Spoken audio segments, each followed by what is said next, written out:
অনেক সময় মেলবেটে টাকা ডিপোজিট করার পরেও মেলবেটের থেকে সমস্যা দেখা দেয়, টাকা অ্যাড হয় না এখানে। তো বিকাশ থেকে টাকা কাটার পরেও এখানে টাকা যখন অ্যাড না হয় তখন একটু সমস্যাই হয়ে যায় আমাদের। তো এই প্রবলেমটা সলভ করার জন্য আমাদেরকে সর্বপ্রথম মেলবেটে আসতে হবে। আমি ইমেইলের মাধ্যমে স্টেপ বাই স্টেপ খুব সহজে বুঝিয়ে দিচ্ছি কি টাকা আটকে গেলে আপনারা টাকা ফিরে পাবেন, সেই বিষয়টা আমি প্রবলেমটা সলভ করে দেওয়ার প্রসেসটা বলতেছি। আর এই ভিডিওটা এডুকেশনাল পারপাসের জন্য করা হচ্ছে।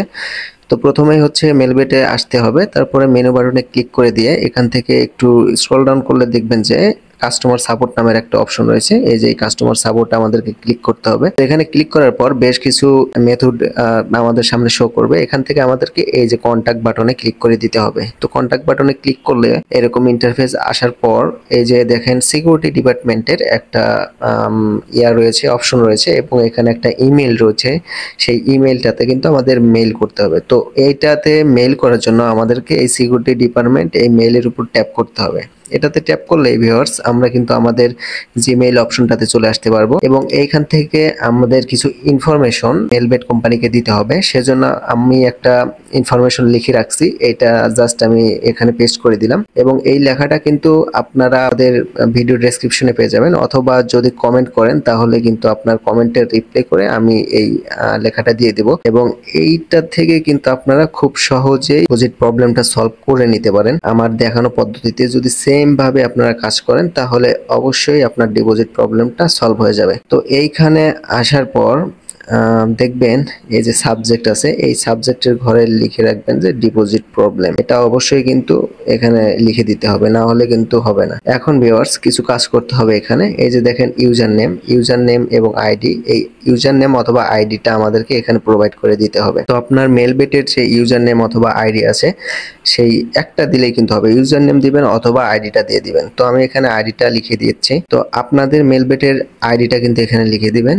এখন ভিউয়ার্স এই যে ডিপোজিট মেথড দ্বিতীয় নাম্বার অপশন, এইখানে আপনারা কোন মাধ্যমে টাকা ডিপোজিট করতে চেয়েছিলেন এবং টাকাটা আটকে গেছে ওইটা হচ্ছে এখানে সিলেক্ট করে দিতে হবে। বেশিরভাগ মানুষই যেহেতু বিকাশের মাধ্যমে হচ্ছে টাকা ডিপোজিট করেন, তো আমি এখানে বিকাশ লিখে দিলাম। এখন ট্রানজ্যাকশন আইডিটা হচ্ছে আপনি যখন ডিপোজিট করেছিলেন আপনার বিকাশ অ্যাকাউন্ট থেকে মেলবেটে নিয়ে যাচ্ছিলেন টাকাটা, তখন ওই টাকাটা ডিপোজিট করার সময় বা ক্যাশ আউট করার সময় দেখবেন ট্রানজ্যাকশন আইডি থাকে। ওই ট্রানজ্যাকশন আইডিটা কিন্তু কপি করে নিয়ে এসে এখানে জাস্ট বসাই দিতে হবে। এরপর ভিউয়ার্স ডিপোজিট অ্যামাউন্টের ঘরে আপনি কত টাকা ডিপোজিট করতে চেয়েছিলেন এবং টাকাটা আটকে যায় ওই টাকার পরিমাণটা কিন্তু এখানে জাস্ট দিতে হবে। তো আমি এখানে দিয়ে দিচ্ছি।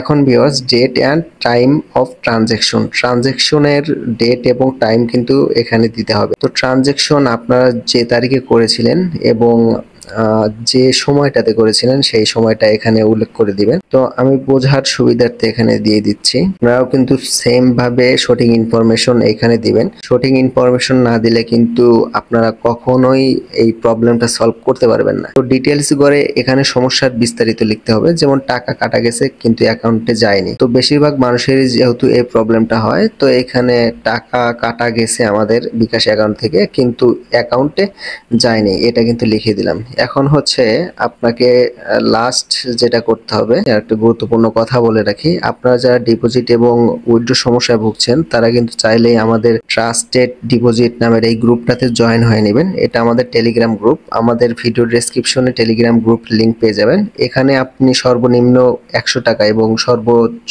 লক্ষ টাকা পর্যন্ত ডিপোজিট উইথড্র করতে পারবেন খুব সহজেই। এখানে কিন্তু অনেকগুলো মেম্বার রয়েছে ভিউয়ার্স, দেখেন 316টা মেম্বার রয়েছে এবং তারা কিন্তু নিয়মিতভাবে এখান থেকে ডিপোজিট এবং উইথড্র করতেছে। তো আমি যদি একটা স্ক্রিনশট ওপেন করে দেখেন এখানে 200 টাকা ডিপোজিট করেছে, তারপরে যদি একটু স্ক্রল করি তারপরে 202 টাকা, এভাবে কিন্তু অনেকজন হচ্ছে এই যে 488 টাকা ডিপোজিট উইথড্র করতেছে। তো আপনাদের যদি ট্রাস্টেড এজেন্ট না থাকে তাহলে আমাদের এই ট্রাস্টেড ডিপোজিট গ্রুপে জয়েন হয়ে নেবেন। এই গ্রুপটার মাধ্যমে কিন্তু আমরা ডিপোজিট এবং উইথড্র করে থাকি এবং এই গ্রুপে জয়েন হয়ে নিলে আপনি অনেক ধরনের বেনিফিটেড হবেন। আপনার যদি অ্যাকাউন্টে কোনো ধরনের সমস্যা হয় সেটা সলভ করে দেওয়ার জন্য আমরা আপ্রাণ চেষ্টা করব। দেখেন এখানে কিন্তু কার্যক্রম চলতেছে অলরেডি। তো আপনারা অবশ্যই যদি আপনাদের ট্রাস্টেড কোনো এজেন্ট না থাকে, বিশ্বস্ত কোনো এজেন্ট না থাকে, তাহলে আমাদের সাথে যুক্ত হয়ে নিতে পারেন এবং আমাদের সাথে লেনদেন করতে পারেন। কয়েক সেকেন্ডের মধ্যে আমরা কিন্তু ডিপোজিট এবং উইথড্র দিয়ে থাকি। তো চলেন এখন হচ্ছে চলে যাই কাজে। তো এখানে হচ্ছে আসার পর এখানে থ্যাংক ইউ, তারপরে আপনার নামটা দিতে হবে। আপনার নামটা কিন্তু অবশ্যই মেলবেটে যে নামটা দিয়েছেন সেই নামটা এখানে সিলেক্ট করে দিতে হবে। এখন ভিউয়ার্স আমাদেরকে এইখানে সেন্ড বাটনে ক্লিক করে দিতে হবে। যেহেতু আমাদের এই সম্পূর্ণ কাজটা শেষ হয়ে গেছে, তো সেন্ড বাটনে ক্লিক করে দেওয়ার জন্য এই যে উপরে সেন্ড বাটনে এইটাতে ক্লিক করলে এই যে মেসেজগুলো রয়েছে এই মেসেজগুলো কিন্তু মেলবেট কোম্পানির কাছে চলে যাবে এবং তারা আমাদেরকে পরবর্তীতে আধা ঘন্টা অথবা 1 ঘন্টা অথবা কারোর বা 48 ঘন্টাও লেগে যায়, এরা কিন্তু এই সময়ের মধ্যে হচ্ছে আমাদের সাথে মেইলের মাধ্যমে কন্ট্যাক্ট করবে এবং ইনফরমেশন চাই, সেই ইনফরমেশনটা দিয়ে দিবেন। দিয়ে দেওয়ার পরে দেখবেন যে কয়েক ঘন্টার মধ্যে আপনাদের যে টাকাটা আটকে গেছে ওই টাকাটা কিন্তু আপনার অ্যাকাউন্টে অলরেডি যুক্ত হয়ে যাবে। তো এইভাবে মূলত আমাদের এই প্রবলেমটা সলভ করতে হয় এবং আপনারা যদি সলভ করতে চান তাহলে অবশ্যই ইমেইলের মাধ্যমে করবেন, তাহলে সব থেকে বেশি ভালো হয়।